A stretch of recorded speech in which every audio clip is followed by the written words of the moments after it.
these pictures were made, Saint-Jean-de-Ré sat at midpoint on the 125-mile, 2-foot 6-inch gauge line that connected with a standard 5-foot 3-inch gauge to the east and a meter gauge line that ran several hundred miles in a northerly direction to the west.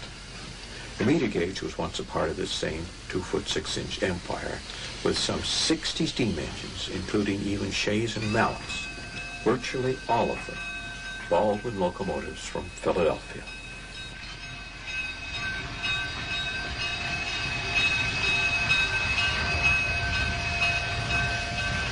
The choice of 2.5-foot gauge seems to have been made by an American engineer who had worked with this width in the mountains of Chile. No such mountains, indeed, scarcely any mountains at all, are apparent anywhere along the Brazilian route. Until 1949, the line featured sleeping cars and connected with river steamers on both the Rio Grande and the San Francisco. The river boats were still operating in 1981. At the time of this tape, much of the line to the north had been abandoned. Some of it had been widened to meter gauge and was operated by diesels. South of the western junction with the VFCO, the line had been electrified. Over the years, this part of the Brazilian railway system has had many different names, of which VFCO is only one of the most recent. Literally translated, it stands for Railway of the Central West. Brazilians still call the 125-mile remainder the only 2.5-foot steam-powered common carrier in the world. It was, without doubt, the best collection of small, U.S.-built steam locomotives to be found anywhere on Earth. Still, slide valves and all link and pin. Originally, all of the locomotives were either coal or wood-fired.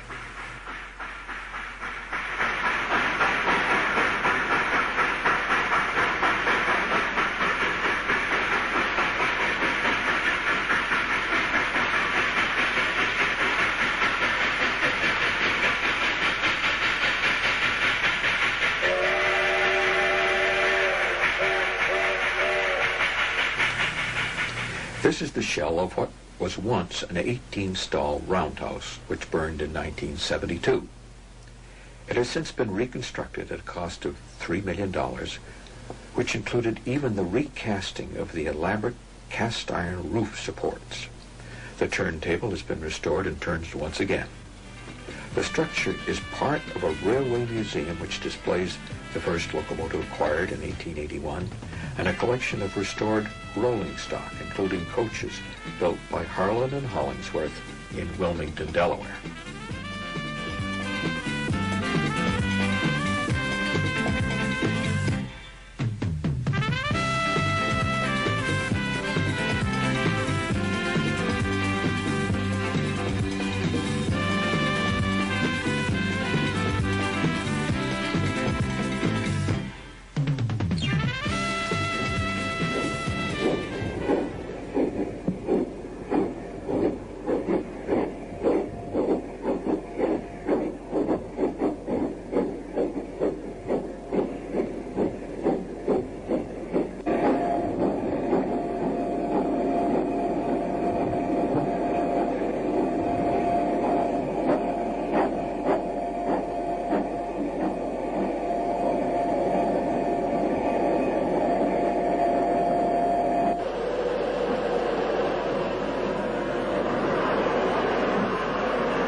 The steam-hauled tourist train now runs weekends and holidays between San Juan and Tiradentes. In this tape, you'll see 8 of these engines, and you'll follow the first segment of the railway to be completed, more than 100 years ago. Upgrade all the way from San Juan to Antonio Carlos beside the River of the Dead. The 62-mile ride on the daily mixed will require 4½ hours with 4 stops. It will be a struggle, but the train never fails to arrive on time.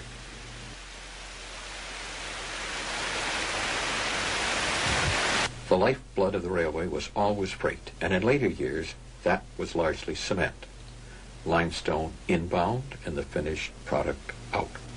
It prospered during the construction of the Taipu Dam on the Iguazu River, but traffic declined thereafter, and a landslide severed the tracks west of San Juan, cutting off limestone supplies to the cement plant. What remains today is operated as a tourist railroad.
The narrow gauge ends at Antonio Carlos, where it connects with the standard 5-foot 3-inch gauge of the main line between Rio and Belo Horizonte.